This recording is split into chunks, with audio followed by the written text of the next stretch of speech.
Welcome to round 5 of the Parenting Roundabout podcast for the week of September 19th. I'm Terry Morrow, and I'm here with Catherine Halecko. Hello. And Nicole Eridix. Hello. Today we're taking a break from talking and complaining and obsessing and instead shouting out things other people are doing that we think you'll find as useful or enjoyable as we do. We call this our Roundabout Roundup. And I will start. I think a few weeks ago I mentioned having seen an old movie that I really loved return to me, streaming somewhere on one of the services I pay for, and really enjoying going back to revisit an old movie that I loved rather than necessarily seeing the latest thing. And on that same theme, I recently was, not cleaning up my room and noticing my dust-covered VHS collection, which I still have, even though I do not actually have a working VCR. But you know what? It's memories.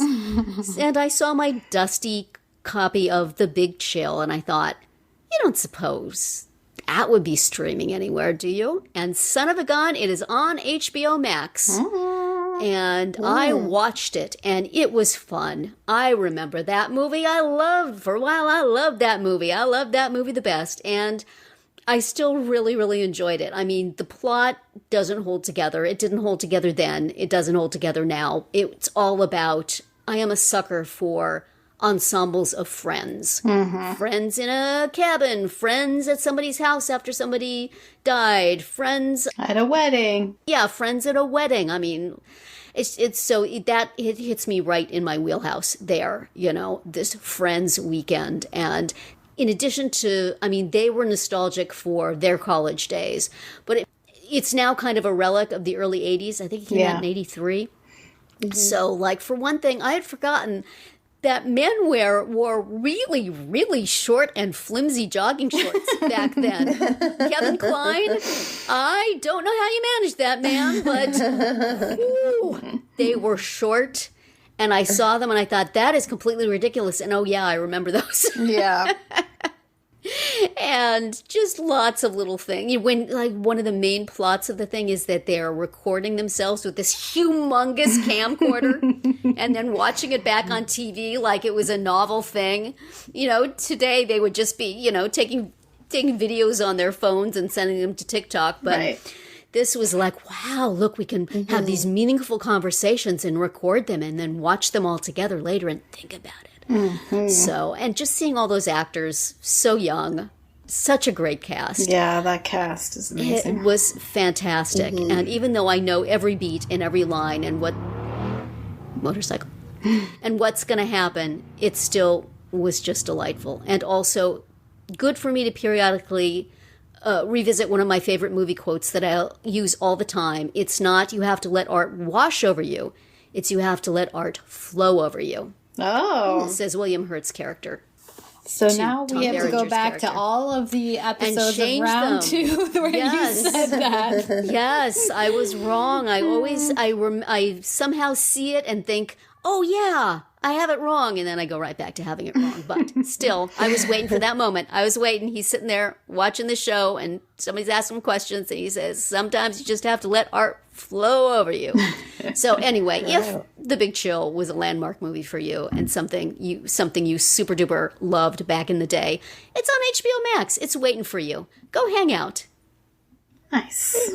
It will be just as enjoyable as you remember. And there's other movies from that time. I saw Broadcast News was there and a number of other ones. And I went, oh, that movie. I should watch that movie again in my abundant free time. Mm-hmm. But I know HBO Max is undergoing some reorganization. Mm-hmm. So I recommend you go there right now and you look at if there's any movies you want, you just go and watch them. Yep.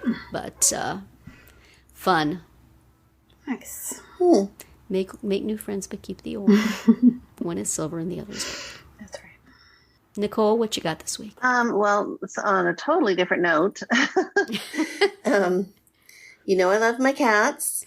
We do. And I discovered this cute little Cat Condo on Amazon for them recently because I'm always looking for something. Because, my kids are grown. They're gone. I don't have anybody to buy for. So I buy for my cats.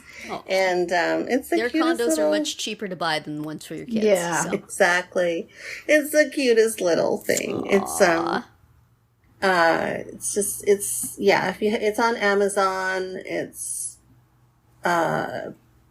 compared to other cat condos that are on the market, it's fairly reasonably priced real estate. And compared to other cat condos on the market, is there a big market in condominiums for cats? My cats love it, and they like to lounge around in it, and it's got a little scratching pole and like some nooks and crannies that they can hide in. And anyway, so they are just delighted to have this cat condo in their house. So it's cat approved, or at least my cat. Right. So check it out if you're looking for some new. If you're on the market. If your cat's tired of the old condo and wants to move up to something better. Right. Yeah. Better. Yeah. Trade up. Trade up. Exactly. Should have an HGTV show about cat condos. Oh. They really should. And dog houses. I'm surprised they do not. Yeah. Either on Animal Planet or... Right. Yeah, Animal Planet. That'd be perfect. Mm-hmm. And Catherine, what do you have this week? So for I think the third week in a row, I'm going to talk about a book. Books. Yes. Books. So this one is called Florida Woman, and it's by Deb Rogers, who is kind of an old school blogger, who I didn't necessarily read her blog, but in the time when I used to do anything on Twitter, I followed her on Twitter, and she was very funny.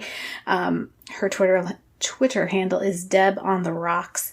So this book is a novel, and it's kind of crimey and suspensey, but not in a way that stressed me out. Because I'm also at the moment reading a book for my book club called Verity by Colleen Hoover, and it is like just too stressful. It is too much anxiety, and it's not fun. Whereas this one, Florida Woman, is so fun. The title comes from that, like, where you see a headline, Florida woman, rides a lawnmower into Walmart, or Florida woman, seen running naked down the whatever. Yeah. So it's a play on that. And it's about this woman who she's in this viral, she kind of gets stuck in this viral video, right? She does something silly or problematic, and of course it is recorded by a security camera, and then it gets out there, and then it's what happens to her after that. She finds that this pro bono lawyer comes to her and says, I'm going to help you, and finds her this placement at a wildlife refuge for monkeys. And she's like, you're going to have an ankle bracelet, and you're going to live at this place for the summer and help them out. And that'll, fulfill your sentence or your punishment or whatever. And then, things are not what they seem at the monkey sanctuary. And it really is wild, and it goes all kinds of unexpected places. And I just had the best time with it and gobbled it up very quickly. So check it out, Florida Woman by Deb Rogers. Nice. A lot of fun. And that's it for another week of Parenting Roundabout. If you missed any of our earlier episodes this week, look them up on Spreaker, Apple Podcasts, Amazon Music, or wherever you get your podcasts to hear what we had to say about kids' heroes, our spouses' traits, let's say. What was it called, Nicole? The Parenting Challenge. Yes. And our children's hair and clothing and piercing and tattooing choices. You can also find all our episodes at parentingroundabout.com and talk back in the comments there, on our Facebook page, or on Twitter, where you'll find us at Roundabout Chat. And please visit our Amazon shop at amazon.com/shop/mamatude, where you can find links to a lot of things we talk about. Have a great weekend and see you back here on Monday.